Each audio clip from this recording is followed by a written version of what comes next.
En la primavera del lejano año 1986 comenzó a emitirse el anime Dragon Ball, por primera vez dentro de la programación de Fuji Televisión.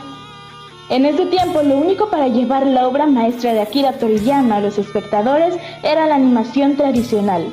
La más antigua e históricamente había sido la forma de animación más utilizada.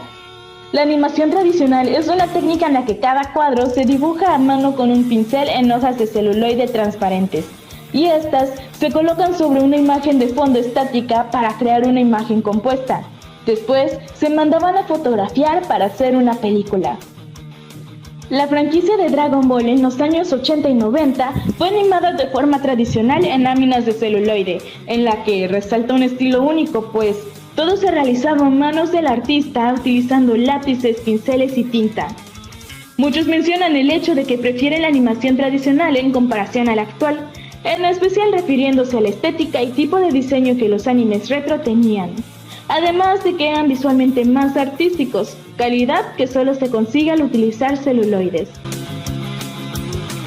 El mundo de la animación japonesa cambió drásticamente alrededor del año 2000, cuando comenzaron a integrar nuevas técnicas de animación de forma digital.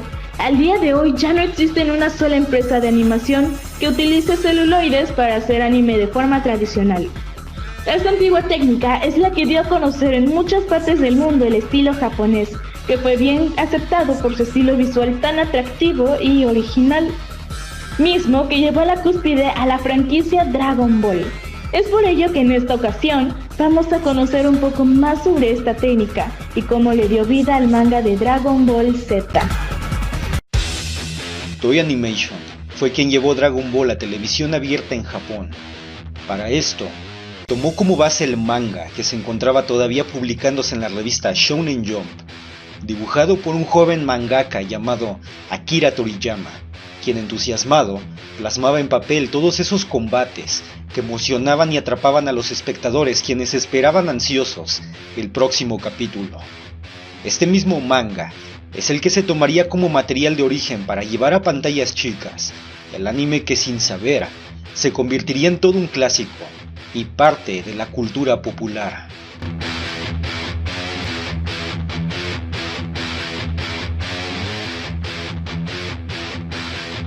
Todo comenzó con una reunión de planificación entre el personal principal de producción de cada episodio. Incluyen también al escritor, el director y los productores de la serie. Juntos, resuelven los detalles principales del episodio, basándose en la trama general de la serie, establecida por el manga.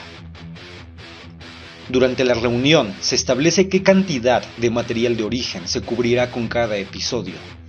Entonces el escritor del escenario producirá un guión escrito a mano para el episodio, en el que incluye diálogo y una dirección muy breve sobre lo que ocurrirá visualmente. El personal de producción principal de la serie revisa este guión y realiza las correcciones, ediciones o ajustes que vea necesarios.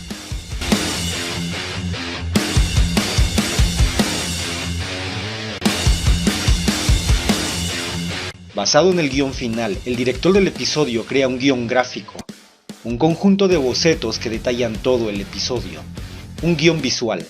La práctica estándar de Toei Animation es hacer que el director del episodio dibuje este guión gráfico. En ocasiones, otro director, el asistente del director o un animador clave talentoso crea el guión gráfico según las instrucciones del director del episodio. Esto pasa cuando el director del episodio tiene poco tiempo o es un mal artista. También se incluye otra dirección adicional en el guión gráfico, que explica lo que está sucediendo en la escena. Cosas como el movimiento de los personajes, efectos de sonido, instrucciones de la cámara y cualquier otro elemento o nota importante. Los bocetos del guión gráfico no reflejan cómo se verá la imagen final. Se utilizan más como una plantilla de cómo se posicionarán los personajes y otros elementos básicos en ciertas escenas.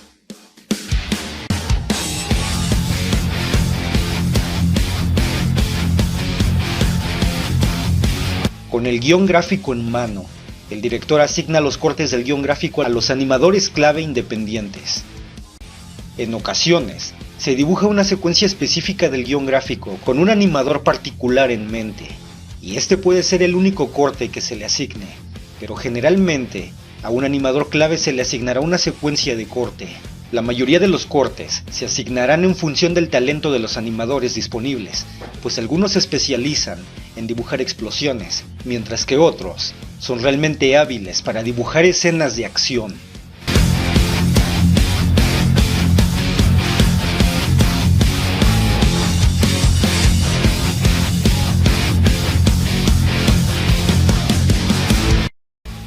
Después de que se hayan asignado todos los cortes, el director realiza una reunión para proporcionar orientación a los animadores clave sobre cómo imaginan que deberán verse las cosas y responder dudas sobre el guión gráfico para evitar cualquier complicación en el proceso.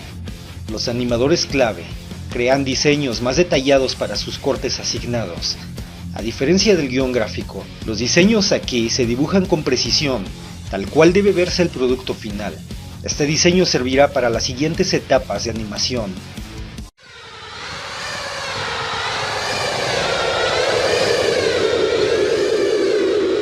Con los diseños aprobados, los animadores clave comienzan a dibujar los cuadros clave del episodio. Esta es posiblemente la etapa más importante en el proceso de animación, pues estos cuadros crearán finalmente cada escena. La obra de arte clave es altamente pulida con detalles como coloración, sombras, reflejos, movimiento y cualquier otra información necesaria para crear la animación final. A pesar de que hay muchas personas que participan en la creación de cada corte de animación, el animador clave es quien le da personalidad a este corte. El animador clave es responsable de dibujar y cronometrar los cuadros más importantes que definen la secuencia principal del movimiento. También proporciona todos los tiempos y los cuadros intermedios, creando una hoja de tiempo para que los animadores intermedios hagan su trabajo. En algunas escenas habrán varios elementos en movimiento, no solo personajes principales, sino personajes de fondo, vehículos, humo, rocas que caen, etc. El animador clave identifica estos elementos y planifica la escena completa con anticipación para determinar cuántas celdas se requerirán.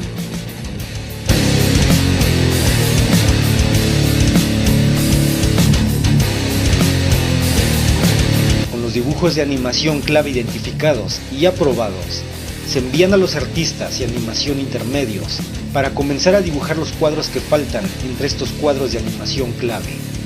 La hoja de tiempo creada por el animador clave indica cuántos fotogramas intermedios se necesitan para pasar de una fotografía clave a la siguiente. Cuando un elemento en la animación no es lineal, como el movimiento de un brazo, cola o cabeza, el animador clave incluye un gráfico de tiempo para indicar el tiempo y ubicación del movimiento de ese elemento. El artista intermedio dibujará los cuadros faltantes según las instrucciones del animador clave. Los cuadros intermedios requieren una habilidad considerable. Una animación intermedia mal dibujada puede arruinar una toma de animación clave perfectamente buena. Los animadores en Japón pasan por un periodo de aprendizaje como animadores intermedios antes de ascender como animadores clave.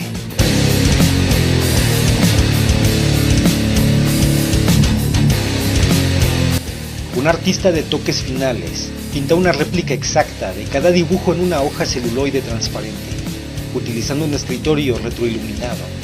Se coloca una celda limpia sobre la parte superior de la obra de arte y el contorno negro se traza en la celda. Este rastreo se realizó a mano para Dragon Ball y Dragon Ball Z. Para Dragon Ball GT se utilizó la tecnología Serigraphy, una técnica de fotocopiado en seco. Una vez se seca la tinta del contorno, se aplica la pintura de color en el reverso de las celdas, según la paleta de colores establecidas por el coordinador de color, el director del episodio, o según lo indique el animador clave. Mientras se producen las celdas de animación, los artistas de efectos especiales comenzarán a crear celdas especializadas con detalles y efectos adicionales como las sombras, el fuego, las técnicas de energía y el ki. Mientras se completa la animación, los fondos de cada escena son realizados por artistas que se especializan en un estilo que recuerda a la pintura de lienzo tradicional. A diferencia de pintar celuloides, pintar el arte de fondo suele ser un proceso muy difícil debido a las cualidades artísticas y los detalles de cada fondo.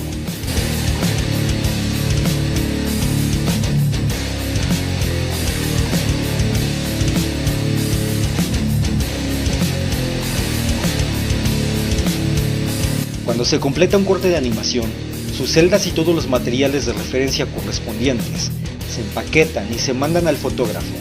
Cada celda está acompañada por una hoja de tiempo que enumera todas las celdas de animación que componen un corte específico, para instruir al fotógrafo cómo fotografiar cada toma que se produce a una velocidad de 24 cuadros por segundo, FPS, es decir, que se necesitan 24 fotografías para crear un segundo de animación.